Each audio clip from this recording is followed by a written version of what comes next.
Hello बच्चों, नमस्कार। कैसे हैं आप सब लोग? उम्मीद है बहुत शानदार, बेहद शानदार होंगे। और बच्चों, बिना वैकेंसी के इतना जुनून देख रहा हूं मैं, और फिर लगता है डर कि यार सभी इतने पढ़ने वाले होंगे तो अगर मेहनती बच्चों का फिर सिलेक्शन नहीं हुआ, जिसने लास्ट तक मेहनत करी, तो फिर कैसे होगा? क्योंकि जो मैं देख पा रहा हूँ, लेखपाल की उतनी वैकेंसीज नहीं है जितना बच्चा लाइव है। पर इतनी भी सच्चाई है बच्चों, अगर लेखपाल की बात करूं तो आज जो बच्चा लाइव है, ये लास्ट तक जाते जाते 1/3 भी नहीं रहेगा। ये मेरा अनुभव कहता है अब तक ऑफ ऑनलाइन का। तो बच्चों, जब ये लास्ट तक नहीं रहेगा तो फिर कैसे सिलेक्शन की उम्मीद हम कर सकते हैं? तो क्योंकि जो लंबी रेस के घोड़े होते हैं, हमेशा मैं सुबह भी बोला था कि वही रेस जीतते हैं। तो आपको सिर्फ एक दिन लाइव आकर ऐसा नहीं है कि फिर गायब हो जाना है या धीरे धीरे अपना मनोबल डाउन कर लेना है। बच्चों, वैकेंसी निश्चित है। बहुत जल्द यूपी लेखपाल की आपको वैकेंसीज देखने को मिलने वाली हैं। मुझे उम्मीद है कि इसी महीने, जैसे मैंने पहले भी बोला था कि 31 तारीख से पहले पहले ये वैकेंसीज आपको देखने को मिलें यूपी लेखपाल की। और अगर मैं यूपी कांस्टेबल की बात करूं तो 10 जनवरी ऐसे लग रहा है कि शायद आचार संहिता की डेट होगी, तो उससे पहले पहले शायद आपको देखने को मिले, जो मैं आपको बहुत पहले बता चुका हूं। तो कुल मिलाकर के बच्चों, देखिए, सबको पता है कि यूपी में लेखपाल के इतने पद खाली हैं। सबको पता है अब कांस्टेबल में इतने पद खाली हैं। सरकार बदले च रहे, पता तो है ही ना इतने पद खाली हैं। और अब ऐसा नहीं होता कि भाई, अब सरकार पर प्रेशर बनाया जा सकता है, और बनाया जाता है। ट्विटर के माध्यम से बहुत सरकार प्रेशर मानती है, नो डाउट। तो कुल मिलाकर सरकार बदले रहे, कुछ भी हो, वैकेंसी तो होकर रहेगी। ठीक है बच्चों, जो वैकेंसीज आ गई हैं वो पूरी भी होंगी और वो निकलेंगी भी, इसलिए आपको चिंता नहीं करनी है। लेकिन इस सरकार में ही निकलेंगी। एग्जाम भी लेखपाल का तो लग रहा है कि पहले ही होगा, लेकिन कांस्टेबल का एग्जाम बाद में जा सकता है। जो मेरे दिल की आवाज है, मैं आपसे वो शेयर कर रहा हूं। ठीक है, चलिए। तो कुल मिलाकर के बच्चों, हाँ, अब बहुत सारे बच्चों को होगा, सर आज आपने चैप्टर डेमो 1 में वर्णमाला लिया, वर्णमाला तो लेखपाल में है ही नहीं। अभी मैं आपके इस डाउट को क्लियर करूंगा बच्चों। और मैं ये भी बताऊंगा कि 2 क्वेश्चन लेखपाल में वर्णमाला से पूछे गए थे पहले 2015 में। ठीक है, इस वजह से मैंने वर्णमाला डाला है। ठीक है, तो इसलिए आप, और वर्णमाला एक ऐसा टॉपिक है कि जिस पर पूरी नींव खड़ी करनी है हिंदी की। यानी आपको हिंदी में कुछ भी पढ़ना है आगे, तो वर्णमाला जरूर पढ़ो। तो वर्णों का जरूर पता होना चाहिए, तभी तो हिंदी पढ़ोगे भाई। ठीक है, क्वेश्चन आए ना आए, टॉपिक में हो या ना हो, यूपी पुलिस में भी नहीं होता, मैं वर्णमाला तब भी पढ़ाता। क्योंकि बच्चों, ये नींव है, यहीं से हमें बहुत कुछ सीखना है। ठीक है, क्या कबूतर का ज्ञान नहीं तो हिंदी पढ़ कैसे सकते हो किताब? तो वही क्या कबूतर सिखाना है आपको। चलिए, तो कुल मिलाकर के बच्चों, ये एक टॉपिक है जो बहुत जबरदस्त है, बहुत इंटरेस्टिंग है, और बहुत आसानी से आपको करना भी है। मैं इसको 2 पार्ट में कराऊंगा, डेमो 1 और डेमो 2 में। वर्णमाला से कोई क्वेश्चन कितना भी गहराई से पूछे बचेगा नहीं, ये मेरा वादा है आपसे। ठीक है बच्चों, तो अभी मैं आपको शेयर करता हूं कि सिलेबस क्या है। अगर मैं यूपी पुलिस कांस्टेबल और यूपी लेखपाल में देखूं तो ये चैप्टर्स कॉमन है दोनों में। यूपी लेखपाल इतने में खत्म हो जाता है। यूपी लेखपाल में बस इतना ही सिलेबस है। कितने? 16 चैप्टर्स। यूपी लेखपाल की बात करूं तो भैया, यूपी लेखपाल में 16 चैप्टर्स हैं हिंदी के, 16 टॉपिक्स मात्र। और 16 टॉपिक्स अगर मैं इनमें टोटल कैलकुलेट करूं कितने दिन लगेंगे इन्हें कराने में, तो बेटा बस 20-22 क्लास लगेंगी, खत्म हो जाएगा टॉपिक, खत्म हो जाएगा, ध्वस्त हो जाएगा पूरी तरह से। 20-22 दिन में, 25 दिन में, हद से हद 1 महीने के अंदर आपकी हिंदी आपकी गिरफ्त में होगी, ये मैं वादा करता हूं आपसे। और मैंने आपको दिखा दिया है कि भाई आपके टॉपिक्स में से मैं क्या पढ़ाऊंगा। यहां तक ये मेरे टॉपिक्स हैं जिन्हें मैं पढ़ाऊंगा, और आगे नवीन सर हाजिरी देंगे आपको, क्योंकि आप बहुत सारे बच्चों की इच्छा थी कि हम अंकित सर से पढ़ें, बहुत सारे बच्चों की थी नवीन सर से पढ़ें। तो फिर मैंने देखा कि जो मेरे कमांडेबल चैप्टर्स हैं, जिनको मैं बच्चों के दिमाग में उतार सकता हूं, उनको मैं ले आता हूं, और जिनके लिए नवीन सर फेमस हैं, उनको मैं नवीन सर को लाने देता हूं। तो बच्चों इस तरह से हमने डिवीजन किया। ये यूपी लेखपाल और यूपी कांस्टेबल दोनों के कॉमन सिलेबस हैं। अब ये 16 टॉपिक्स तो यूपी लेखपाल में भी हैं, और अगर मैं यूपी कांस्टेबल की बात करूं तो वहां कितने टॉपिक हैं सर? देखिए बेटा, इसमें ना रस है, ना छंद है, ना अलंकार है, ना संज्ञा है, ना विशेषण है, ना क्रिया है, ना वाच्य, कुछ नहीं है। वो सब किस में आएगा? यूपी कांस्टेबल में। टोटल है 31 टॉपिक्स। कितने? 31 टॉपिक, यानी कांस्टेबल में ज्यादा हैं। तो 16 टॉपिक ये पढ़ाने के बाद यानी लेखपाल खत्म, फिर आगे सिर्फ और सिर्फ कांस्टेबल के लिए आगे कंटिन्यू रखना है आपको। यानी ये टॉपिक आपको कांस्टेबल में एक्स्ट्रा पढ़ने पड़ेंगे। कौन से? वाच्य, उपसर्ग, प्रत्यय, विराम चिन्ह, रस, छंद, अलंकार, सर्वनाम, विशेषण, क्रिया, अव्यय, समरूपी, भिन्नार्थक और हिंदी व अन्य भारतीय भाषाएं, और प्रसिद्ध कवि, लेखक और हिंदी भाषा में पुरस्कार। बस इसके बाद ये खत्म हो जाएगा बच्चों। तो ये मैंने आपको दिखाया यूपी कांस्टेबल के ये टॉपिक्स नवीन सर कराएंगे। यहां तक 8 टॉपिक्स तक मैं आपके साथ रहूंगा, 9 से लेके आगे तक के नवीन सर कराएंगे। ठीक है बच्चों, तो आपको क्लैरिटी आ गई है किसको क्या पढ़ना है। दोनों टीचर्स से जिसका मन था, तो हमने अपने बेस्ट चैप्टर्स ढूंढे और बच्चों हमने आपके सामने हाजिरी भर दी कि हम इन चैप्टर्स को आपके सामने लेकर के आ रहे हैं। तो आपने सिलेबस देख लिया बच्चों कि यूपी लेखपाल में क्या है, सिलेबस आउट हो ही चुका है। तो क्या पढ़ना है यूपी लेखपाल वालों को और क्या पढ़ना है यूपी पुलिस वालों को। और यूपी पुलिस वाले के 31 टॉपिक्स है ना, तो घबराना मत, 40 क्लास लगेंगी बस। 40 क्लास में आपका बिल्कुल उद्धार हो जाएगा बच्चों। 40 क्लास आपका सिलेबस पूरी तरह से ध्वस्त कर देंगी और आप एक एक चीज बहुत अच्छे से एग्जाम में करके आओगे। 37/37 आप हिंदी करके आओ, इसका हम पूरा पूरा इंतजाम करेंगे बच्चों। ठीक है, 37 क्वेश्चन आते हैं आपके हिंदी के। ऐसे बहुत सारे बच्चे हैं जो 49,568, 41,520 में जो पूरी 37/37 करके आए हैं। ठीक है बच्चों, चलिए। और इसमें सबसे अच्छी बात है कि लेखपाल में साहित्य का पार्ट 0 है। साहित्य है ही नहीं, लेखक पुरस्कार पढ़ना ही नहीं है। कितनी अच्छी बात है, इससे ही तो डरता है बच्चा। यहां है, यहां सिर्फ क्या है, प्रसिद्ध कवि लेखक की प्रसिद्ध रचनाएं, प्रसिद्ध रचनाएं हैं बच्चों, और हिंदी भाषा में पुरस्कार। ठीक है, तो प्रसिद्ध रचना और प्रसिद्ध कवियों की, तो इसलिए बहुत ज्यादा नहीं पढ़ना, सिर्फ प्रसिद्ध कवि और उनकी भी प्रसिद्ध रचनाएं। एक कवि ने 300 रचना करी है तो उनकी सिर्फ फेमस, सारी नहीं। तो ठीक है बच्चों, पूरा हमने आपका जिस तरह से हो सकता है उस तरह से सिलेबस डिवाइड किया है और बहुत अच्छे से किया है। सर मुझे बैच लेना है, कुछ बताइए। बेटा उस दिन से ही बता रहे हैं, अब यहां नहीं बताऊंगा। बैच लेना है, आप हमें ढूंढो, हमारा नंबर ढूंढो, सब कुछ मिल जाएगा आपको। ठीक है बच्चों, तो अब मैं यहां बैच का प्रचार करने नहीं आया, मैं आपको अपना प्रदर्शन देने आया हूं कि हम किस तरह से पढ़ा सकते हैं और कैसे हम पढ़ाते हैं अपने बैच में। बस हम ये चीज कंटिन्यू करने वाले हैं। ये बैच की पहली क्लास है, कोई डेमो नहीं है, ये बैच की पहली क्लास है जो मैं आपको दे रहा हूं। बस ये आप भी देख सको कि हम कितनी मेहनत से हर क्लास में पढ़ाएंगे। और बेटा यही एनर्जी आप हमारे बैच की लास्ट क्लास में भी देखोगे। ठीक है, चलिए। तो वर्णमाला क्या है बच्चों, जरा ध्यान से देखना कि ये टॉपिक कितना इंपॉर्टेंस रखता है आपके लिए। तो बच्चों आप ये जानते होंगे वर्णों का व्यवस्थित क्रम। व्यवस्थित, बेटा व्यवस्थित गलत लिख दिया है, वे छूट गए हैं। हाँ, वर्णों का व्यवस्थित क्रम क्या कहलाता है? वर्णमाला कहलाता है। अगर कोई आपसे पूछे कि वर्णमाला की परिभाषा बताओ, तो वर्णों का क्रम या वर्णों की माला नहीं होती, वर्णों का व्यवस्थित क्रम वर्णमाला कहलाता है। यानी कोई यहां का लिख दे, कोई खा लिख दे, कोई आ लिख दे, कोई गा लिख दे, तो यह वर्णमाला नहीं है। वर्णमाला वो है जो पूरा क्रम में लिखा हो, का खा गा घ, और यहां पर च छ ज झ, पूरा क्रम में लिखा हो, वही वर्णमाला है। बात समझ में आई? वर्णों का व्यवस्थित क्रम से मतलब खा पहले क्या बाद में, ऐसे नहीं चलेगा। व्यवस्थित होना चाहिए, यानी क्रम सही होना चाहिए, तो ही ये वर्णमाला होगी, वरना तो ये वर्ण है सिर्फ।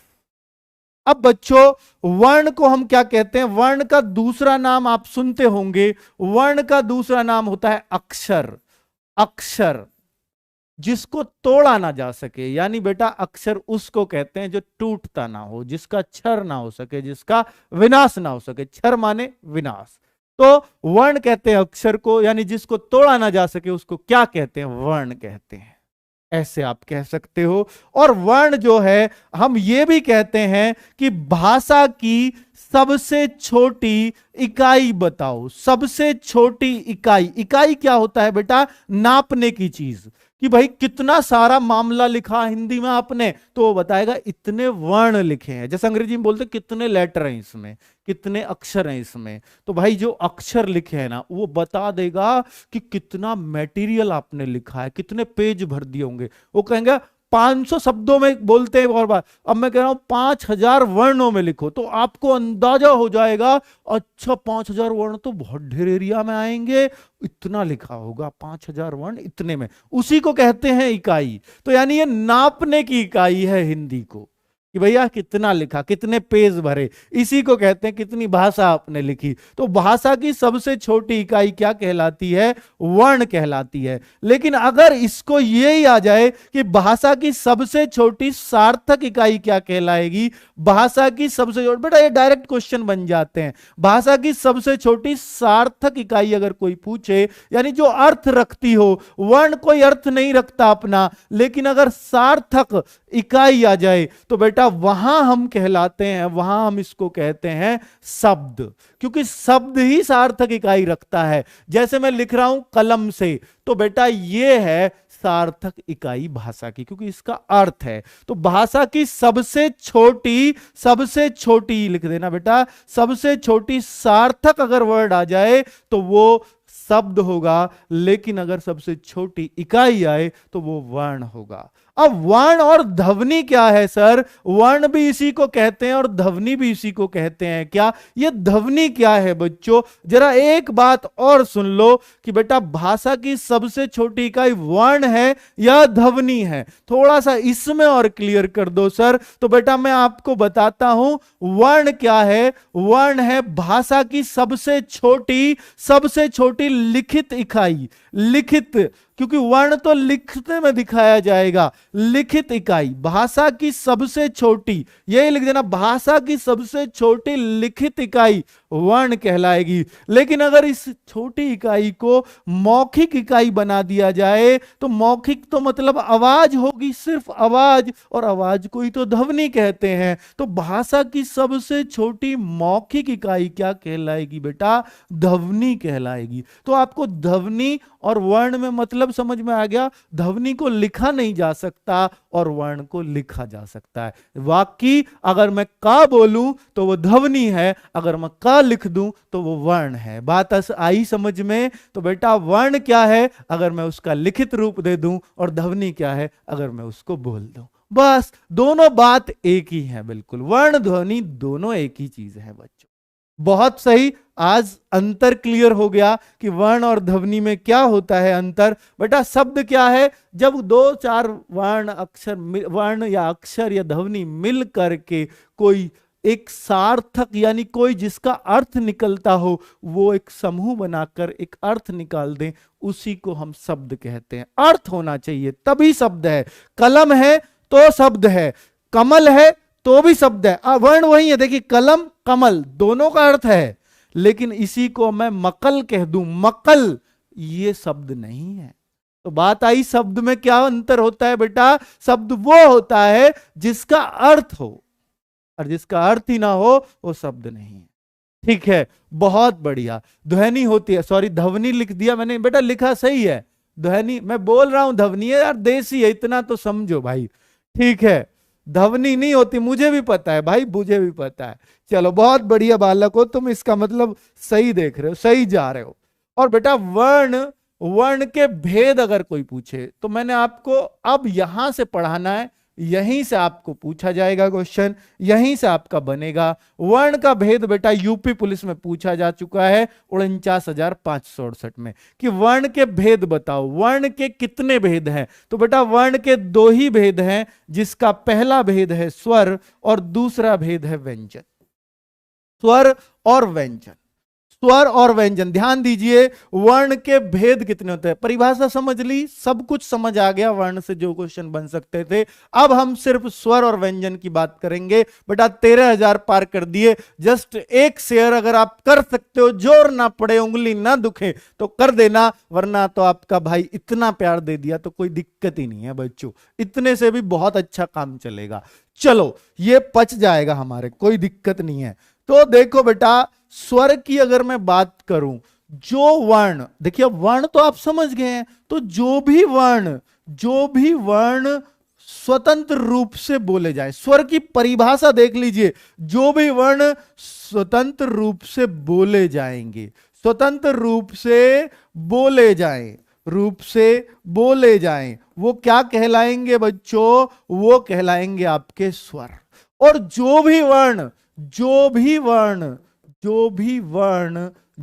वर्ण स्वरों की सहायता से बोले जाएं, स्वरों की सहायता कैसे होती है सर, अभी बताऊंगा बच्चों, सहायता से बोले जाएं, उन्हें हम क्या कहते हैं, व्यंजन कहते हैं। बात समझ में आई बच्चों, अंग्रेजी के वॉवेल हैं और ये अंग्रेजी के कॉन्सोनेंट हैं। जो भी वर्ण स्वतंत्र रूप से बोले जाएंगे वो क्या कहलाएंगे, स्वर। वर्ण के कितने भेद हैं, आप कहोगे 2 भेद हैं। यही क्वेश्चन पूछा था, कितने भेद हैं, तो आप कहोगे 2। क्या, स्वर और व्यंजन। स्वर क्या होते हैं, जो भी वर्ण स्वतंत्र रूप से बोले जाएं, और व्यंजन क्या होते हैं, जो भी वर्ण स्वरों की सहायता से, यानी इनकी सहायता उसमें जरूर होगी, इनमें कोई सहायता की जरूरत नहीं है। अभी सारी चीजें बच्चे हम बहुत विस्तार से सीखेंगे। मैं आपको बताता हूं कैसे ये सहायता से बोलते हैं। जैसे कि ये है व्यंजन, जैसे ये है एक व्यंजन, जैसे मैं और एक व्यंजन लिख दूं, जैसे मैं और एक व्यंजन लिख दूं, ये जो सारे व्यंजन है ना बच्चों, इसको हम बोलते कै। कै बोल के देखो, कै, ये खे, खा बोलते हैं, बहुत ज्यादा पढ़े लिखे खा, है ना, पर हम तो देसी है ना भाई, तो इसलिए हम कै ही बोलेंगे इसको। अब जब कै बोलेंगे तो भाई, जब कै बोल रहा है ना, कै, ए बोल रहा है ना बाद में, तो जो ए बोल रहा है ना बच्चों, वो ऐसे रहेगा, और जो कै है ना, इसमें हलंत लगाएंगे जरूर। बेटा ये हलंत जरूर लगेगा, क्योंकि ये ध्वनि ज्यादा किसकी बोल रही है, ए की, क। कै, तो कै की आवाज बहुत कम है, अर्थात आधी सी है, ए की ज्यादा है। तो कोई भी जो भी व्यंजन होगा ना, वो स्वर पे ही खत्म हो रहा होगा, यानी ये स्वर की सहायता से ही बोलते हैं। खे भी किसकी सहायता से, खे, तो बेटा ए इसमें भी बोल रहा है। पा, तो भैया आ बोल रहा है। जा, तो बेटा जा प्लस आ, तो हलंत जरूर लगा देना। हलंत का मतलब होता है आधा, हलंत का मतलब होता है आधा, लेकिन इसको आधा ऐसे नहीं लिखते, अगर सिंगल लिखते हैं तो आधा क्या बना दो, नहीं, हलंत के साथ ये आधा ही होता है। ठीक है बच्चों, क्लियर। आज मैंने लेखपाल का आयुष्मान बैच के लिए पेमेंट किया है, लेकिन अभी तक कोर्स, बेटा ऐसे तो होता ही नहीं है अगर पेमेंट आपने ऐप में किया है। और जब पेंडिंग में होगा तो अभी कर देंगे, वो हमारी जिम्मेदारी है, हम एक बच्चे का भी हम फालतू हो जाए पर कम ना हो, ठीक है, वो कोई टेंशन नहीं है। तो बेटा ये देखिए, वर्ण के भेद होते हैं 2, आपने व्यंजन में समझ लिया कि स्वरों की सहायता से कैसे, लेकिन जो स्वर है ना बच्चों, क्या कौन कौन से स्वर हैं आपको पता है। व्यंजन की बात बाद में करूंगा, मैं सिर्फ स्वरों की बात करूंगा। व्यंजन पढ़ लिया और स्वर पढ़ लिया, बस 2 ही चीज पढ़नी है वर्णमाला में, एक स्वर और दूसरा व्यंजन। अगर ये दोनों पढ़ लिए, वर्णमाला खत्म। ओ भाई, खत्म कर दी, तो फिर तो अभी बेटा स्वरों को थोड़ा सा अब इसके साथ खेल ले, अब हम स्वरों के साथ, अब स्वरों के साथ ही खेलेंगे अच्छे से। तो देखो जरा, तो स्वर की परिभाषा आपको पता है क्या है, जो वर्ण स्वतंत्र रूप से बोले जाए वही स्वर हैं। अब बच्चों,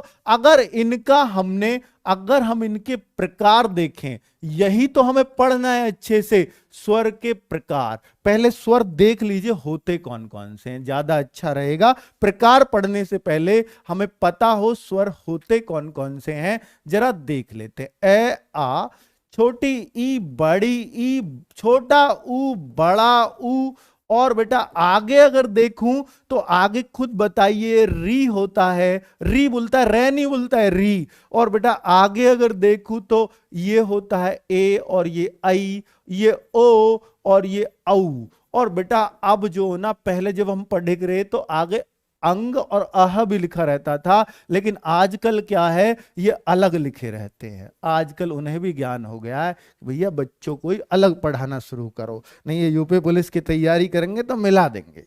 ठीक है, तो कुल मिलाकर के बच्चों ये दो चीज बिल्कुल अलग रखिए।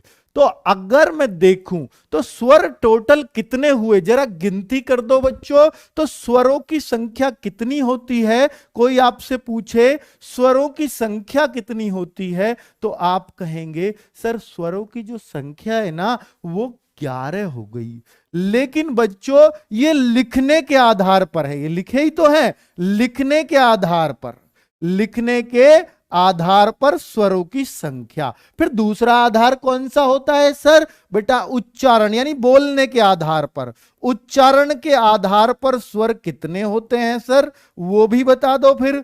तो उच्चारण के आधार पर जो स्वरों की संख्या है ना बेटा वो 10 होती है। क्यों सर, कौन सा ऐसा है जो उच्चारण के आधार पर नहीं है, तो बेटा वो ये है, क्योंकि ये रे रे बुल के रे तो हम इसको समझ जाते हैं, अच्छा ये वाला है, बोलने में तो ये भी ऐसा ही है, ये भी ऐसा ही है, पर ये तो व्यंजन में आएगा बच्चा। ये किस में आएगा, ये तो व्यंजन में आएगा। ओहो हो, ये तो व्यंजन में आएगा। अब आई बात समझ में, तो इसका मतलब ये भी व्यंजन की तरह ही भूल गया। तो बोलने के आधार पर यानी उच्चारण के आधार पर इसको नहीं रखते, इसलिए हम उच्चारण के आधार पर 10 कहते हैं। 10 कौन से आप देख सकते हो बच्चों, 10 कौन से आप देख सकते हो, बहुत ही बढ़िया। और बच्चों अगर हम आगे बढ़ें तो भैया स्वरों के सामान्यतः प्रकार कितने हैं, स्वरों के सामान्यतः प्रकार अगर बोला जाए तो बेटा अगर देखें तो स्वरों के सामान्यतः प्रकार ये बेटा तीसरा, अब तो ये काल्पनिक ही है वैसे तो, पर कोई बात नहीं आप इसको ले लेते हैं फिर भी। तो एक तो होता है ह्रस्व स्वर, सबसे फेमस यही प्रकार है ह्रस्व स्वर, बाकी सबका तो आधार होता है ह्रस्व स्वर। एक होता है दीर्घ स्वर और एक होता है ह्रस्व मतलब छोटा और दीर्घ मतलब बड़ा, और एक होता है प्लुत। प्लुत भैया इसको ये तो सबसे ही बड़ा होता है प्लुत। तो कुल मिलाकर के बच्चों ये रहे आपके 3 तरह के। ये बोलने के आधार पर ही हम कह सकते हैं, यानी उच्चारण के आधार पर ही कह सकते हैं, या बोलने के समय को लेकर के जो बनाए गए प्रकार हैं वो 3 तरह के प्रकार हैं। यानी बोलने के आधार पर जो उनपे लगने वाला समय है, बोलने में लगने वाले समय के आधार पर अगर देखें तो ये 3 प्रकार के हो सकते हैं। अब भैया ये समय के आधार पर बांटे हैं तो इसका मतलब इनको बोलने में बहुत ही कम समय लगता है। जिनको बोलने में कम समय लगे वो कौन से स्वर कहलाते हैं, वो ह्रस्व स्वर कहलाएंगे। जिनको बोलने में इनसे दुगुना समय लगे, 2 गुना, ह्रस्व से 2 गुना समय लगे, वो कौन से स्वर कहलाते हैं, दीर्घ। ह्रस्व से 2 गुना समय लगे वो कौन सा भैया, कौन सा कहलाएगा, जो समय के आधार पर ही तो है, बोलने में जो लगा समय उसके आधार पर। और भैया ह्रस्व से अगर 3 गुना कह देते हैं, वैसे तो ह्रस्व से 3 गुना समय लगे, 3 गुना समय अगर लगे तो हम उसको प्लुत स्वर कह देते हैं बच्चों। अब इसमें सबसे कम समय बोलने में किस स्वर को लगता है, अभी ऊपर स्वर लिखे थे मैंने, तो सबसे छोटा ए बेटा, सबसे छोटी ई, भैया ह्रस्व मतलब छोटा, तो छोटे ही ले लो सब, ई, छोटा ऊ, और बेटा री भी इसमें ही आ जाएगा अगर आप उसको भी लेना ही चाहते हो तो कुल मिलाकर यही छोटे हैं। यानी ह्रस्व स्वर कितने हैं, तो 4 ही हैं आपके। और बेटा अगर ह्रस्व से दुगुना समय किसमें लगता है, इनके बड़े रूप लिख दो। सबसे बड़ा ए का बड़ा रूप आ, छोटी ई का बड़ा रूप बड़ी, भैया दीर्घ है ना, और फिर बड़ा ऊ, छोटे ऊ का बड़ा ऊ, और जो बच रहे हैं उनको हम बच्चा संयुक्त स्वर कहते हैं। यानी वो इनसे ही मिला के बनाए जाते हैं। ए के साथ ई मिल जाए, ए के साथ ई मिल जाए तो ए बन जाता है, और इस ए का ही बड़ा रूप आई हो जाता है। ए के साथ अगर ऊ मिल जाए तो ओ बन जाता है, और ओ का ही बड़ा रूप औ हो जाता है बच्चों। तो कुल मिलाकर के इनको हम संयुक्त स्वर भी बोलते हैं। क्या, संयुक्त स्वर भी बोलते हैं। अगर कोई बोलना चाहे तो ये संयुक्त स्वर भी है, लेकिन ये दीर्घ स्वर के अंतर्गत भी आते हैं। कोई पूछे कि दीर्घ स्वर कितने होते हैं, 7। कोई पूछे ह्रस्व स्वर कितने होते हैं, 4। गुरुजी इसके लिए कुछ छोड़ा भी है तुमने, इसलिए कई बार 2 ही तरह के स्वर मान लिए हैं। अब ये कल्पनाओं में है। कल्पनाओं में कैसे, कि जो ऐसे स्वर हों। डाउट ग्रुप कब स्टार्ट होगा बेटा? आज से ही होगा, 8 से 10 बजे, ठीक है। अगर जो बच्चा ये देखे पिलुत स्वर के लिए, तो पिलुत स्वर के लिए बच्चा अगर सुनना ही चाहते हो, ऐसा एक भी स्वर बताओ जो पिलुत होता हो। तो मैं बताता हूं बच्चों, ध्यान से सुनना। पिलुत स्वर क्या होता है?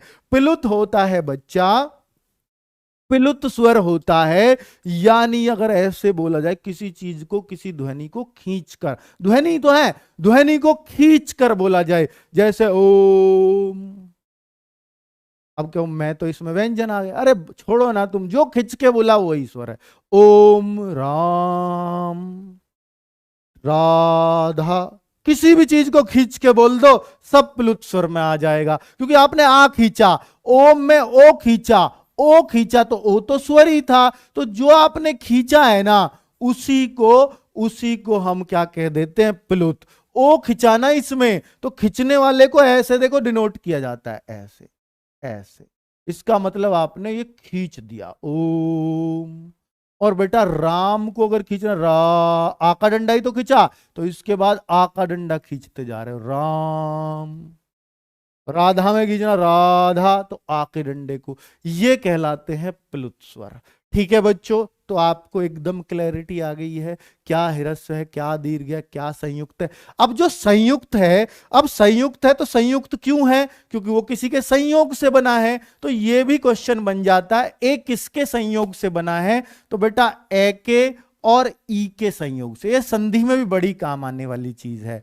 और अगर मैं देखूं बेटा, अगर मैं देखूं तो इसका ही जो दूसरा है ओ, ये किसके सहयोग से? ए तो सब में है, ए के साथ अगर ऊ मिला दें, खुद बोल के देखो, ए ऊ औ, ए ऊ औ, और यहां ए ई आई आ रहा है ना, अपने आप बोलने में अपने आप ही दिख जाएगा कि ई किसके साथ मिले तो क्या बनेगा और ऊ किसके साथ मिले तो क्या बनेगा। अब इसका बड़ा रूप क्या? आई। अब जब आई बनेगा तो ए तो यहां भी रहेगा, लेकिन ये ए के साथ ये मिल जाएगा, तो इसका बड़ा रूप बन जाएगा, ये बन गया। और इसका बड़ा रूप क्या? औ, 2 मात्रा। तो बेटा ए के साथ अगर ये मिल जाए तो औ बन जाता है।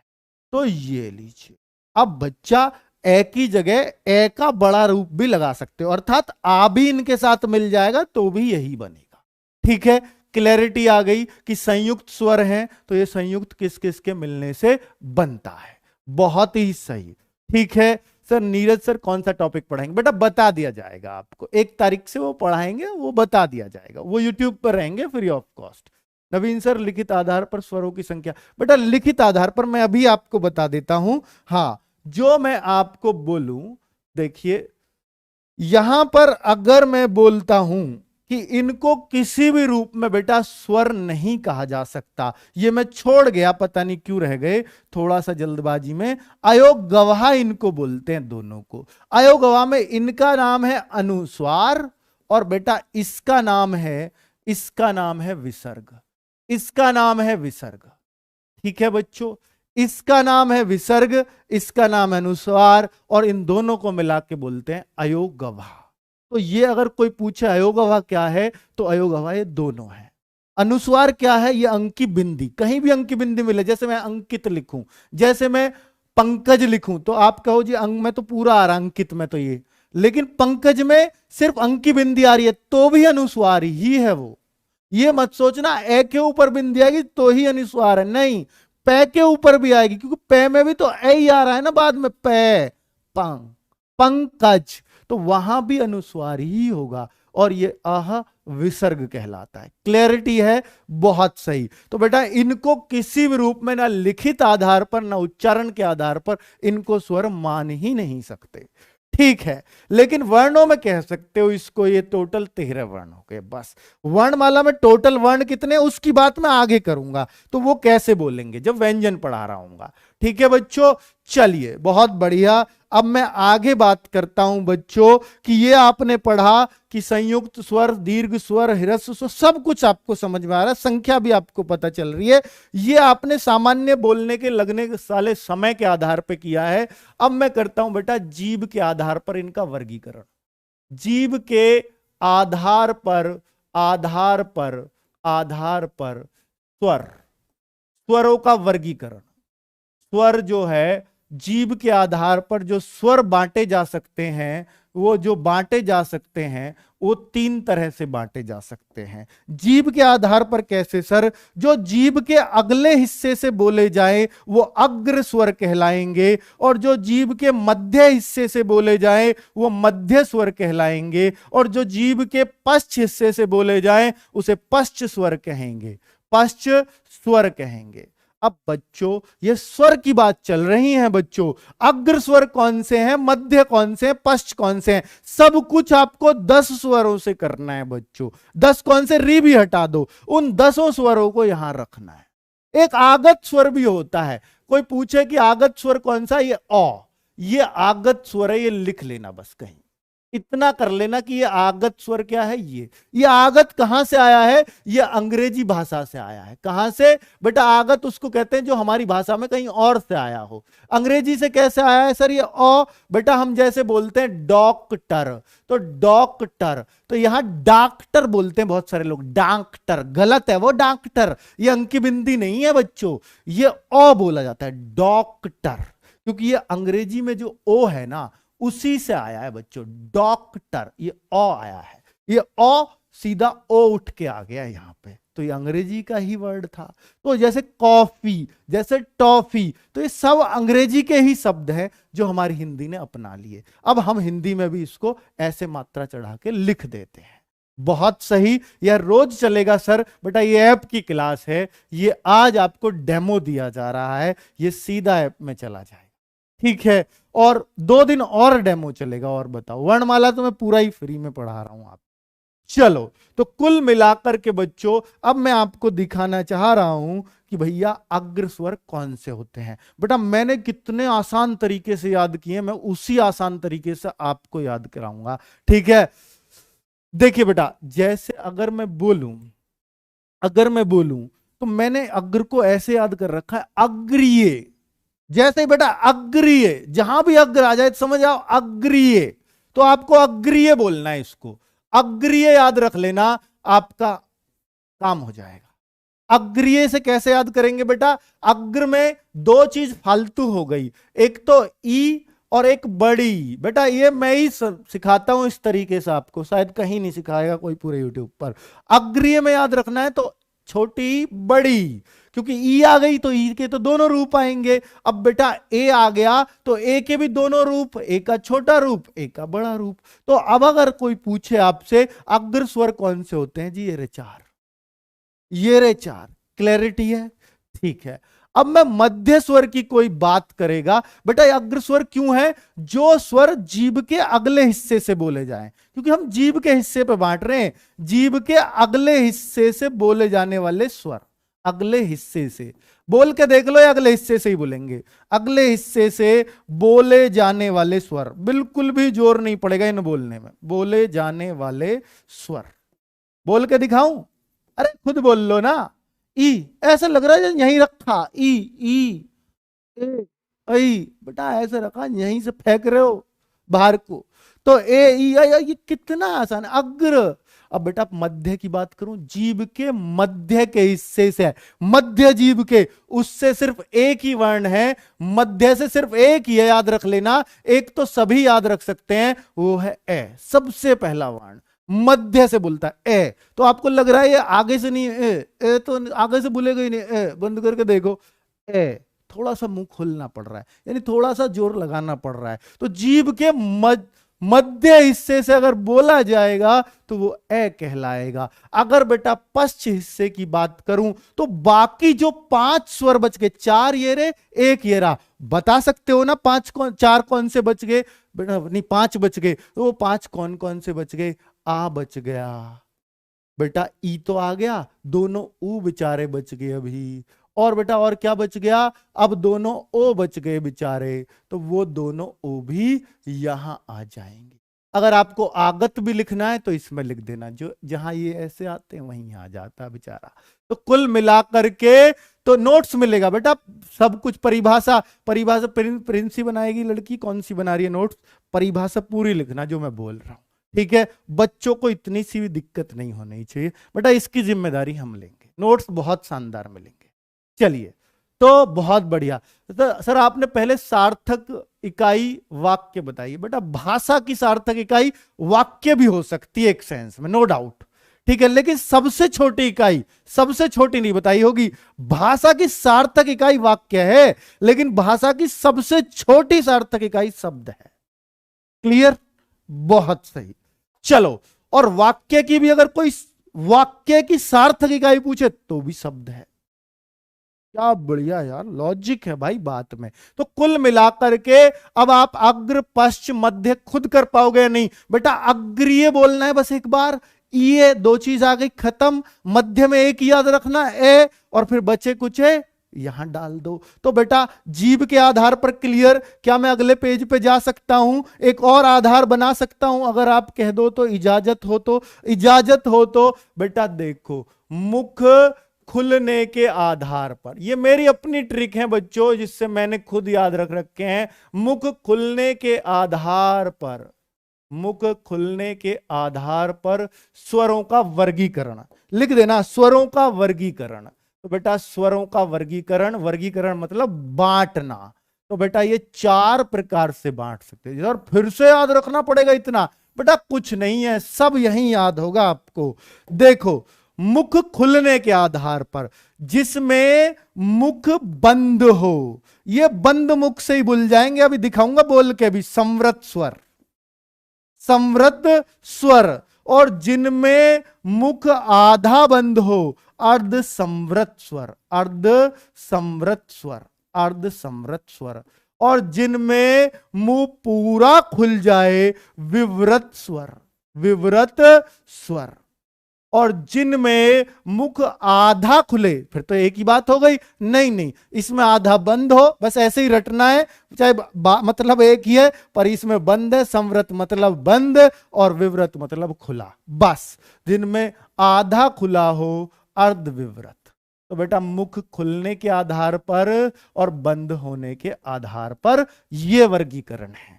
तो कुल मिलाकर के ये चार तरह के हो गए। अब इनमें अगर मैं बांटूं, संवृत को मैंने कैसे तोड़ रखा है बच्चों, संवृत, संवृत मैंने बहुत सोचा, मैंने देखा अरे संवृत में तो सुई से याद कर लेता हूं मैं इसको, संवृत मतलब सुई, और भाई सुई तो सुई से संवृत, और जो इसमें दो चीज आ गई ऊ और ई, तो ऊ छोटा भी, ऊ बड़ा भी, ई छोटा भी, ई बड़ा भी। संवृत को सुई कर लो आप, फिर आपका काम हो जाएगा। संवृत स्वर आपका नहीं मतलब इसका काम हो जाएगा। तो बेटा री, तो बेटा ये मैं 10 को बांट रहा हूं, बस 10 को ही बांटना है आपको इनमें। चलिए, अगर मैं आगे अर्ध संवृत की बात करूं, क्योंकि उच्चारण के आधार पर 10 है, री तो एक व्यंजन का प्रकार है, ठीक है। चलिए, ये वाला जो री है, बस इतना जान लो कि ये री कहां यूज होता है। अगर किसी हम शब्द में देखें तो जहां भी ये वाली मात्रा मिलेगी ना आपको, कृपा, ये वाली जो मात्रा है, ये वाली इसी री की मात्रा होगी, क्योंकि स्वरों की क्या चढ़ती है, मात्राएं। कोई भी स्वर सबकी क्या होती है, मात्राएं। तो इस री की क्या चढ़ रही है, मात्राएं। क्योंकि इसकी मात्रा चढ़ती है, इसलिए इसको किस में रख दिया, स्वरों में, ठीक है, क्योंकि जिनकी मात्राएं चढ़ती है वही तो स्वर है। बहुत बढ़िया। तो बेटा ये क्या हो गया, ये संवृत स्वर याद हो गए, संवृत स्वर याद हो गए। अगर मैं बोलूं अर्ध संवृत स्वर, अर्ध संवृत स्वर, तो ध्यान से सुनना, अर्ध संवृत, से क्या बोला था मैंने, सुई, से सुई, तो ये आधी सुई है। वो कह रहा है सुई लगा दें जी, सुई लगा दे, नहीं लगवाई, सुई से ये याद हो गया। वो कह रहा आधी तो सुई है, थोड़ी सी लगवा लो आधी। जब कह रहा ओए, आधी भी बहुत दर्द करती है, ओए रुक जा, आधी सुई है, बहका रहा है, ओए चालाक ना बनियो, आधी सुई है। पर बेटा ये भी गड़बड़ कर सकती है, ओए दूर रहियो, सुई का नाम मत ले दियो, आदियो च पूरी। तो ये रहा ओए, तो याद रहेगा ओए, बहुत सही। अगर मैं देखूं विवृत स्वर, तो विवृत में बेटा आ जाता है आ, क्या, बड़ा आ, जिसमें पूरा मुंह खुले, बोल के देखो, आ, पूरा खुलेगा या कोई बंद भी हो सकता है बेटा, बता दो जरा, क्लियर है? तो देखिए बेटा, कई बुक्स में ना इसको ओए को ये वाली मात्रा के साथ दिया है, कई बुक्स में सिर्फ ये सिंगल ए दिया है। पर चलिए, तो ज्यादातर जो बुक हैं उनमें ये ऐसे दिया है, तो आप ओए को थोड़ा सा ये आई की मात्रा से याद रख लेना, ओए, है ना। वाकई मैंने कुछ बुक्स में केवल ए भी पढ़ा है, इनमें विवाद है थोड़ा सा, ठीक है। तो अब जो ज्यादातर बुक आप मान रही है वो इसको मान रही है, ठीक है। तो ये बड़ा हो, अब मैंने पहले छोटा बनाया फिर बड़ा, क्यों बनाया? ताकि आपको याद रहे, नहीं तो ओए से आप छोटा ही लगा दोगे कई बार। बहुत बढ़िया। अगर मैं देखूं बेटा, अब जो बच गया माल, 4 2 6 और 1 7, 3 बच गए, तीनों को डाल दो इस कोने में। कौन कौन से बच गए जी? ए भी बच गया अभी तो सर, ई आ गए दोनों, ऊ आ गए दोनों, ओ, अब ओ का बड़ा रूप बच गया, डबल ओ वाला औ, और ये आई का छोटा रूप बच गया, क्या, ए। अगर इसको यहां लोगे तो, अगर ए लोगे तो फिर यहां आई आ जाएगा। तो कुल मिलाकर के क्या आपको यह भी याद हो गया? मुख खुलने के आधार पर अब अर्ध संवृत, संवृत, विवृत। बेटा विवृत में बस एक, जिसमें पूरा मुंह खुले, पूरा मुंह एक में ही खुलेगा बोलने में, आ, खुल रहा है ना पूरा। और संवृत स्वर में बेटा जिनमें मुंह बंद हो, तो बोल के देखो, ऊ, मुंह बंद है, ऊ, ई, दांत भींच के बोल दो, जे कैसे ही यूं ही बोलेगा एकदम बंद से, और ये आधा ही मुंह खुलेगा, और इसमें पूरा खुलेगा, इसमें आधा बंद, सॉरी, और इसमें आधा खुलेगा। क्लियर? बहुत सही। तो आपने ये टाइप भी, इसमें भी झंडे गाड़ लिए हैं बच्चों। अगर मैं और एक टाइप पर चलूं, तो मैं और एक टाइप पे चलूंगा, तो अगला टाइप आ जाएगा। अगर मैं अगले टाइप पे चलता हूं, तो वो हो जाता है ओष्ठ आकृति के आधार पर। क्या? ओष्ठ आकृति के आधार पर, ओष्ठ आकृति के आधार पर,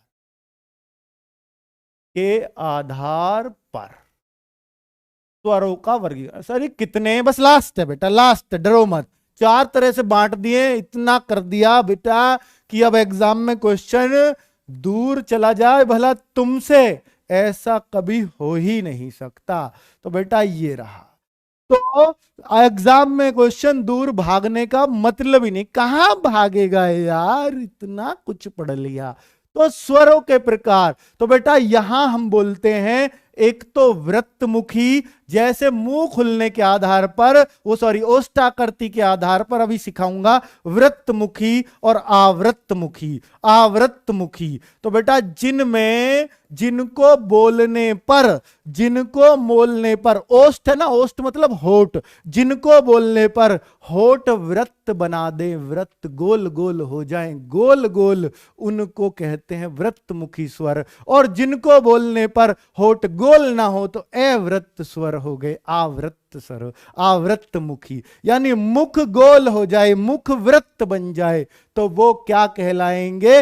वो आएंगे इसमें। तो ऐसे कौन से? सिर्फ 4 हैं वृत्तमुखी, जो मुंह को गोल कर देंगे। बोल के देखो, ऊ, होठ पे देखो उंगली फिरा के, ऊ दोनों ही बोल लो। अब ओ, ओ बेटा, और जो आगत है ओ, वो भी इसमें ही आ जाएगा, है ना। तो कुल मिलाकर के 4 ही ले लो, आगत को तो हम ले ही कहां रहे हैं बेचारे को।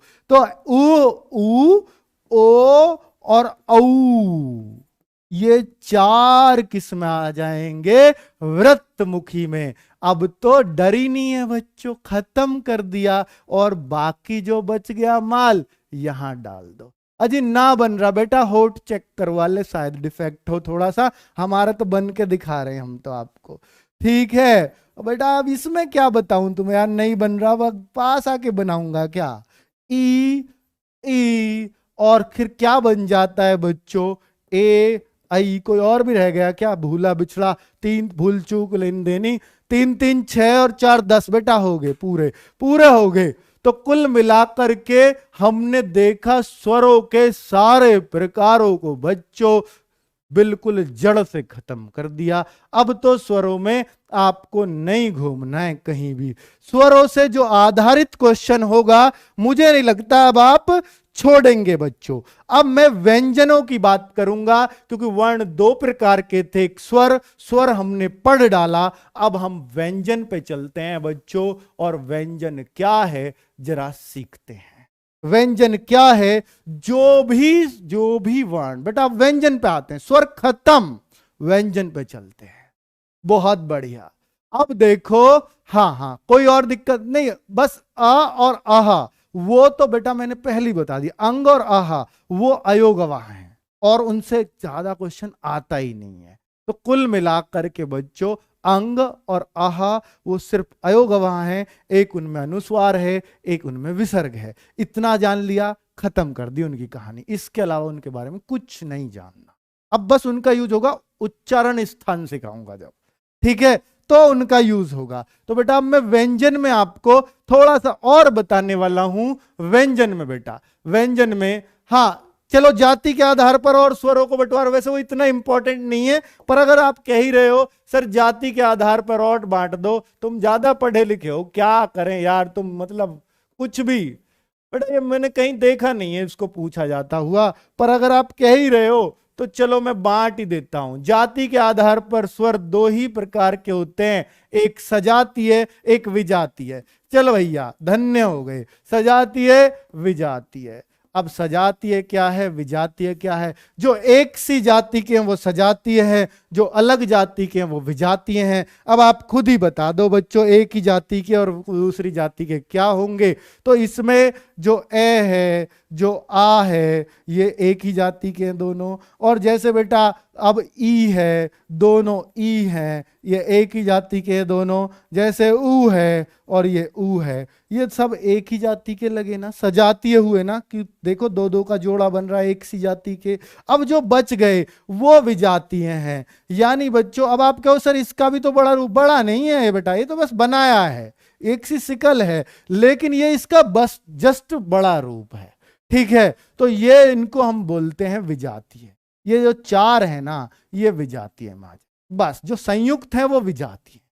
खत्म कर दी, क्योंकि ये 2 अलग अलग व्यंजनों से बने हैं। देखो कैसे, क्यों बोल रहा हूं विजातीय, ए प्लस ई 2 अलग अलग से बन रहे हैं, लेकिन ये जो है, ये जो बन रहा है ए प्लस ए, ई प्लस ई, इनसे ही बन रहा है, इसको डबल करने से बन रहा है, ये इसको डबल करने से नहीं है। ये ए के साथ ई और ये ए के साथ ये मिलेगा तब बनेगा, डबल करने से नया, इसलिए विजातीय। क्लियर? बहुत बढ़िया। चलो हवा मुख और नाक के आधार, बेटा हवा मुख और नाक के आधार पर वो व्यंजन है, मिक्स मत करो, स्वरित नहीं होते हैं, ठीक है। मिक्स मत करो, मिक्स मत करो, नहीं तो रल के यहीं रह जाओगे जैसे अब तक रहे हो। अब आ जाओ व्यंजन। व्यंजन क्या होता है बेटा? व्यंजन होता है, अब मैं व्यंजन पे आऊंगा तब बताऊंगा वो सारी। बहुत बढ़िया बेटा, बता दिया अब तो जाति के आधार पे, बहुत बढ़िया। अब देखिए बेटा, यहां पर अगर मैं व्यंजन की बात करता हूं तो व्यंजन कितने प्रकार के, व्यंजन तो प्रकार तो अपने आप में बहुत सारे मिलेंगे, पर मैं आपको ये समझा देता हूं पहले इसकी परिभाषा क्या है।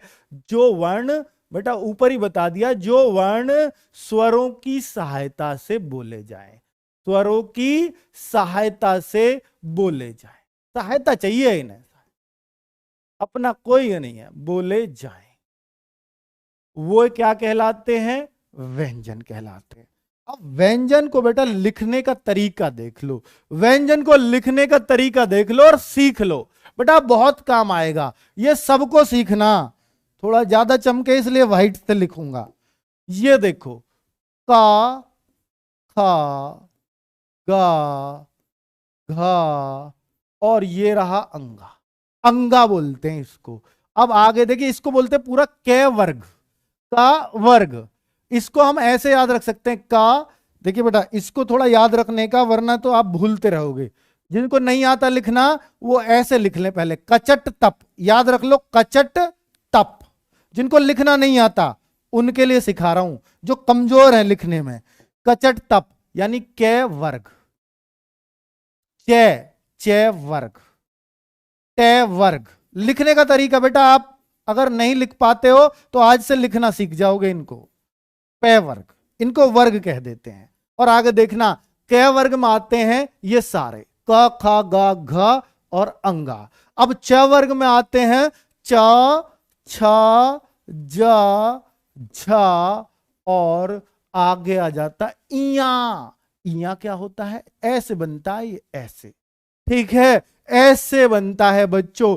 ट वर्ग में ट की जैसी सिकल के आएंगे, ट ठ ड ढा। तो बेटा देखो ट ठ सारे एक से ही बोलते हैं, ट ठ ड ढा, ड ढा और एक आता है णा। बहुत बढ़िया। और ता वर्ग में देखूंगा तो ता था दा धा और ना। बहुत सही। और पा वर्ग में देखूंगा तो पा फा ब भा और मा। ठीक है बच्चों, इनको हम कहते हैं, ये जो 25 हैं, ये जो 25 हो गए, इनको हम स्पर्श व्यंजन बोलते हैं। क्या? स्पर्श व्यंजन बोलते हैं बच्चों।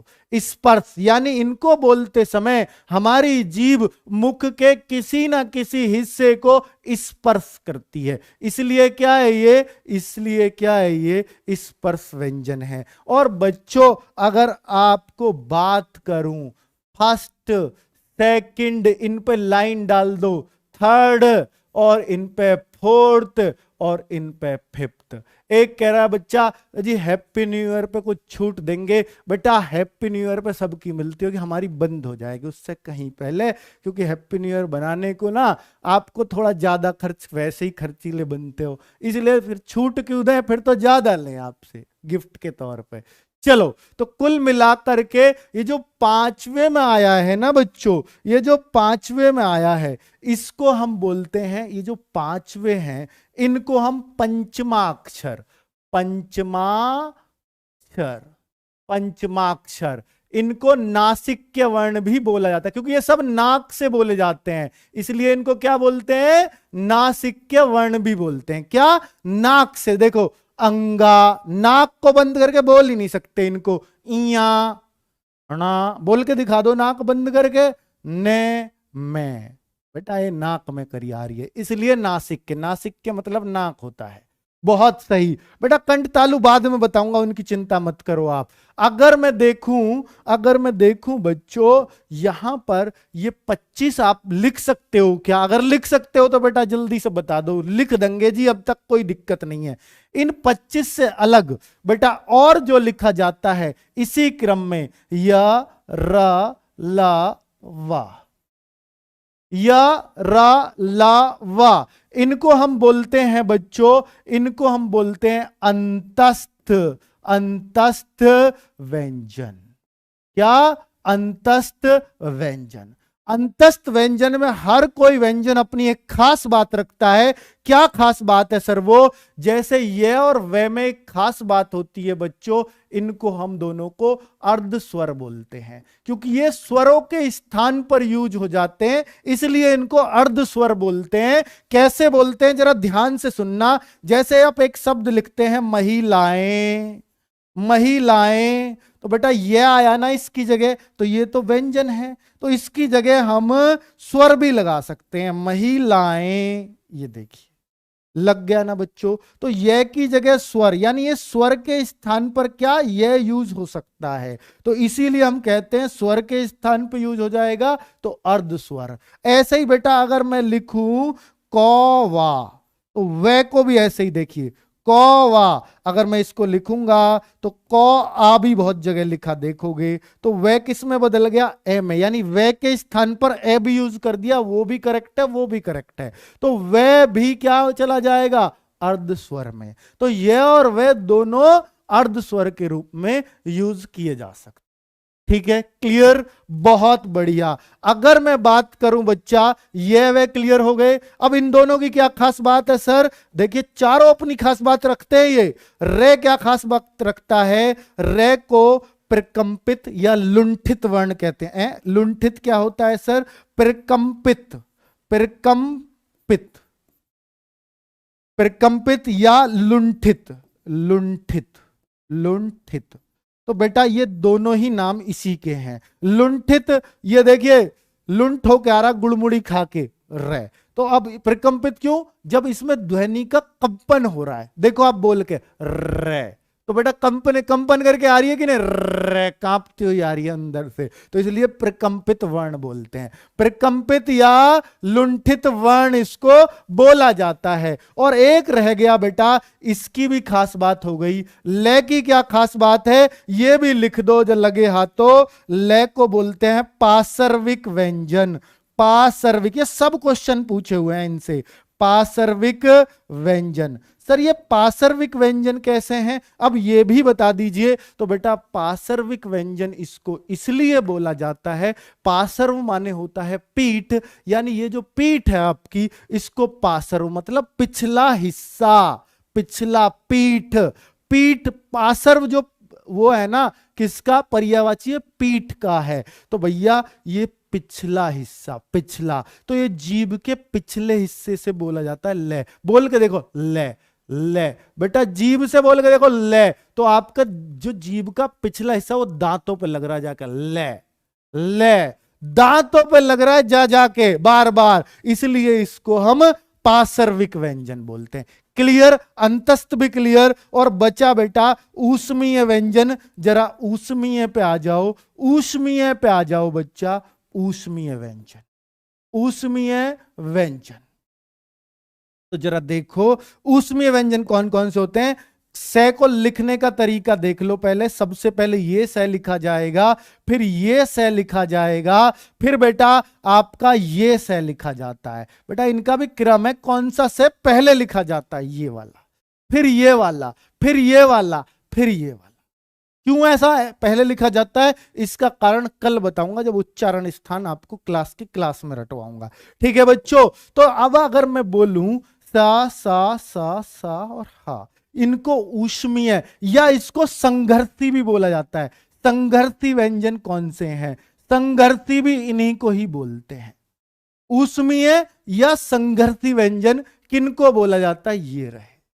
अब बच्चों ये संघर्षी या ऊष्मीय क्यों है, क्योंकि ये अंदर संघर्ष करके आते हैं, संघर्ष लड़के आते हैं क्या किसी से, हाँ ऐसे ही बात है। लड़के आएंगे तो बाहर होकर क्या करेंगे, गर्म होंगे। भैया अंदर किसी से संघर्ष होगा, लड़ाई बाजेगी, तो बाहर आके गर्म ही तो होंगे, गर्म ही तो होंगे। लड़ाई करके आया कोई ठंडा तो आएगा नहीं, अब लड़ाई करके आया गर्म आएगा, इसलिए तो ऊष्मीय नाम है इनका, इसलिए तो ऊष्मा दे रहे हैं। अब आप है को बोल के देखो, है तो गर्म हवा निकलेगी, लड़के आ रहा है बेचारा, संघर्ष करके आ रहा है, तभी घिसट मार मार के उसको गर्म कर दिया गया। बेटा श इनको भी बोल के देखोगे थोड़ा तरीका से, तो हम कह देंगे कि ये भी बेचारे संघर्ष करके गर्म होके आ रहे हैं बाहर।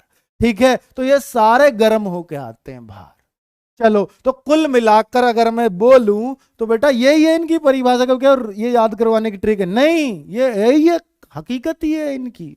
तो भाई अगर मैं बोलूं तो टोटल बच्चों, तो टोटल आप एक बात देखो कि कितने व्यंजन होते हैं। अगर कोई आपसे पूछे व्यंजन कितने हैं, तो 25 4 29 4 33 ही व्यंजन है बच्चों। कितनी लाइनों में व्यंजन लिखे जाते हैं ये भी पूछा जाता है। क्वेश्चन पूछा हुआ है कि कितनी पंक्तियों में व्यंजन लिखे जाते हैं। पंक्ति 1 2 3 4 5 6 7 पंक्तियों में व्यंजन लिखे जाते। क्लियर, बहुत बढ़िया। अगर मैं और आगे बढ़ूं बच्चों, एक संयुक्त व्यंजन और देखते हो आप, तो संयुक्त है जो दो के संयोग से बना हो, उसको संयुक्त व्यंजन कहते हैं। लेकिन वो इस गिनती में नहीं आता 33 में। ठीक है बच्चों, तो वो किस गिनती में आता है सर, दिखाता हूं अभी बच्चों, दिखाता हूं अभी आपको। तो वो किस में आता है, अगर आप देखो वो कौन कौन से हैं, ये है स्रा छ त्रा ग, ये 4 संयुक्त व्यंजन बोले जाते हैं। क्यों ये संयुक्त हैं, क्या ये 2 से मिलके बने हैं, जी हां ये 2 से मिलके बने हैं, इसलिए इनको संयुक्त बोलते हैं। ये किस किस से मिलके बना है, पहला आधा होगा याद रखना, दूसरा पूरा होगा। पहला आधा होगा सब में, 6 जो है किस किस से मिलके बना है, का आधा और सा पूरा, ये वाला से होता है। और त्रा में त्रा में तय पहले बोल रहा है, र बाद में, तो ता आधा और र पूरा। बेटा आधा है तो हलंत है। और ग में बेटा ग में ये ज है, ज, तो ज है ये, और इसको ज और इया होता है पूरा। तो कुल मिलाकर संयुक्त व्यंजन पूछा जाता है कई बार कि ये किस किस के संयोग से बना है। तो ये रहा। पीडीएफ कहां मिलेगा बेटा? एप्लीकेशन में मिलेगा, रोजगार विद अंकित एप्लीकेशन है उसमें मिलेगा। जो फ्री वाले हैं उनको ये फ्री में मिल जाएगी इस क्लास की, है ना, क्योंकि ये डेमो है। इसकी आपको एप्लीकेशन है रोजगार विद अंकित, उसमें मिलेगी बच्चों। तो संयुक्त व्यंजन आपने सीख लिया बच्चों। संयुक्त क्यों है? क्योंकि ये संयोग से बने हैं। अब बच्चों टोटल हमने एक चीज और देखी थी, डे और ढे जो बच्चों है आया है ना, ये जो डे और ढे है ना, तो डे और ढे आपने कभी कभी ऐसा भी लिखा देखा होगा, ड और ढे का भी ये रूप कभी कभी ऐसा लिखा देखा होगा। इसको हम बच्चों, इसको हम बोलते हैं उत्क्षिप्त व्यंजन। उत्क्षिप्त व्यंजन, उत्क्षिप्त व्यंजन। इनकी क्या खास बात है सर? इनकी खास बात यह है कि इनसे कोई भी वर्ण शुरू नहीं हो सकता। ऐसे पूछा जाता है किन व्यंजनों से कोई भी वर्ण कभी शुरू ही नहीं हो सकता? कभी नहीं, नहीं। तो इनसे कभी भी कोई वर्ण शुरू ही नहीं हो सकता। ये बीच में ही आएंगे या लास्ट में आएंगे? ज्यादातर बीच में। सड़क, फिर डलिया क्या है जी? डलिया, तो डलिया में ये वाला ड है बिना बिंदी का, बिंदी लग जाए तो उत्क्षिप्त है।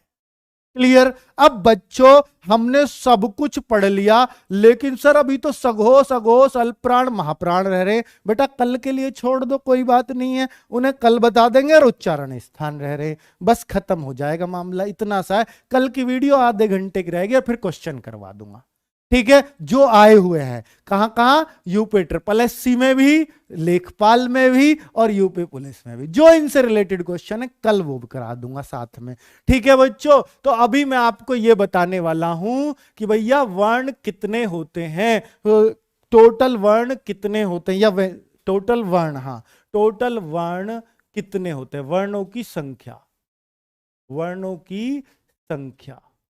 तो बेटा वर्णों की संख्या अगर कोई आपसे पूछेगा तो कितने होते हैं वर्ण? दो प्रकार के स्वर व्यंजन, उनके बारे में हमने फुल डिटेल पढ़ ली है। अभी व्यंजनों की अभी रह रही है अल्पप्राण महाप्राण घोष सघोष, बस वही रह रहे हैं बच्चों। इसमें हम क्या पढ़ते हैं? स्वर पढ़ते हैं बच्चों, स्वर पढ़ते हैं। और इसमें अयोगवा पढ़ते हैं, अयोगवा। अब यहां क्या पढ़ते हैं? उत्क्षिप्त भी पढ़ लिया सर, उत्क्षिप्त। और एक और पढ़ लिया सर, एक और पढ़ लिया अभी, संयुक्त भी पढ़ा था, संयुक्त व्यंजन। और संयुक्त व्यंजन हो गया, उत्क्षिप्त व्यंजन हो गया, और बेटा जितने भी अभी आपने पढ़े थे यानी व्यंजन, व्यंजन खाली सामान्य व्यंजन। तो ये जो है ये टोटल कितने हो गए बच्चों? क्योंकि अब मैं लिखने के आधार पर ही तो पूछूंगा, जब लिखवा ही रहा हूं तो ये 11 री आएगा इसमें, 2 ये हो गए। पूछ रहा वर्णों की संख्या, उत्क्षिप्त कितने थे? 2, अयोगवा कितने थे? 2, स्वर कितने हैं? 11, संयुक्त कितने हैं? 4, और व्यंजन कितने हैं? 33।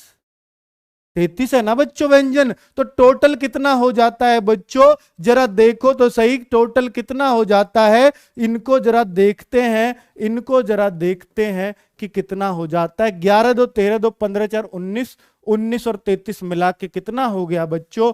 52 हो गया। इसी को कहते हैं वर्णों की संख्या। कितने वर्ण होते हैं भाई?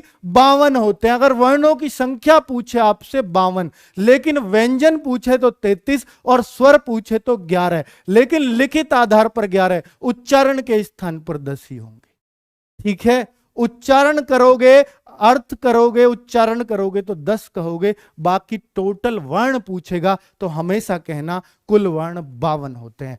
कोई शक किसी को नहीं होना चाहिए। तो बेटा अब कल के लिए बस छोटी सी क्लास बाकी है, वो तो मैं कराऊंगा, लेकिन आज जो पढ़ा है क्या आपको कुछ रटा है? तो उसके लिए बेटा छोटे से क्वेश्चंस में लेके आया हूं 5-7, इन्हें फटाफट देख लो। ये 5-7 क्वेश्चन आपको रिवाइज कराएंगे। यूपी पुलिस कांस्टेबल 2018 का पूछा हुआ सवाल है, फटाफट बता दो इसका आंसर। वर्णों के कितने भेद हैं? तो वर्णों के कितने भेद हैं? सिर्फ 2 ही भेद हैं वर्णों के, दो ही भेद हैं, स्वर और व्यंजन। ये तो वर्ण की गिनती बताइए बाद में कभी क्या, ये तो 5 थे, वो वर्णों की गिनती है, लेकिन भेद कितने हैं? सिर्फ 2 ही हैं।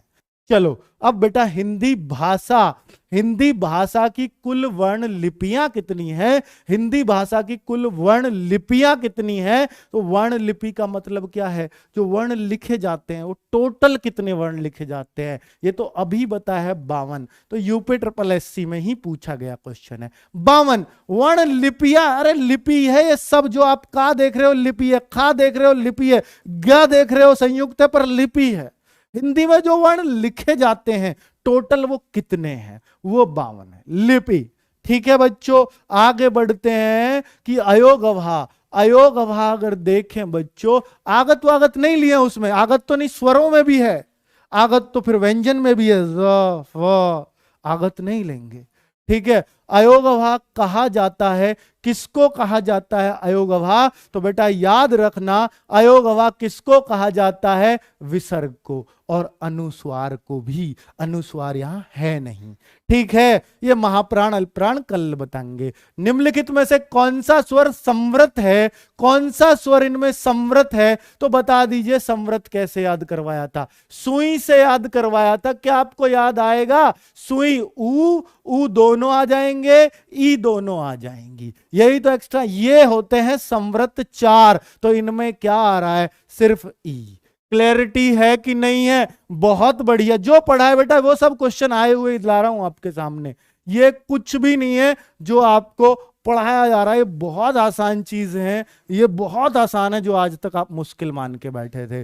तो मध्य स्वर क्या है? अभी आपको बताया था बेटा, जो जीभ के मध्य भाग से बोला जाए वो सिर्फ एक ही था और उसका नाम है, वो सिर्फ एक था। तो बेटा जो अग्र अग्रीय, जो मध्य और पश्च, बचे कुछ पश्च में डाल दिए, अग्रीय में अग्रीय आ गया, बस। है ना बच्चों? तो क्लैरिटी आ रही है ना? और देखो छठा, भाषा विज्ञान की दृष्टि से ऊ किस प्रकार का स्वर है? जल्दी से बताओ, यूपी SSC का ही क्वेश्चन है। भाषा विज्ञान की दृष्टि से ऊ किस प्रकार का स्वर है? बड़ा ऊ जो है, अभी बताया ना, सुई ऊ आ गया, तो संवृत है ना? तो संवृत तो बेटा दोनों में आ रहा है।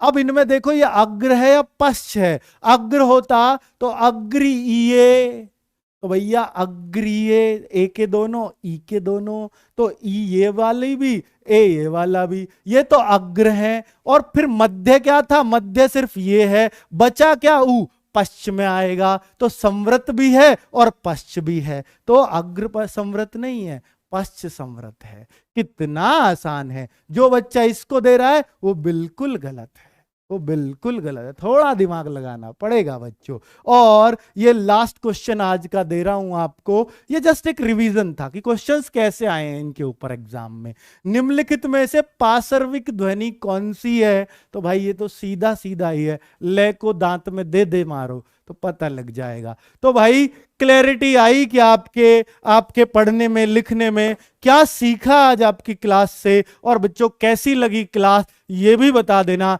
कल का डेमो दूं या ना दूं ये भी बता देना यूट्यूब पर, क्योंकि डेमो तो एक से ही पता लग जाता है भाई हम कैसे पढ़ाने वाले हैं। हो सकता है कल मैं ऐप में ही बंद हो जाऊं। ठीक है बच्चों, तो तब तक के लिए राम राम। और बच्चों जो भी लेखपाल की परीक्षा की तैयारी कर रहे हैं उनके लिए जस्ट 9 बजे मैं ग्रामीण परिवेश में लठ गाड़ने वाला हूं। क्या लठ? तो बेटा आप ही बताओगे।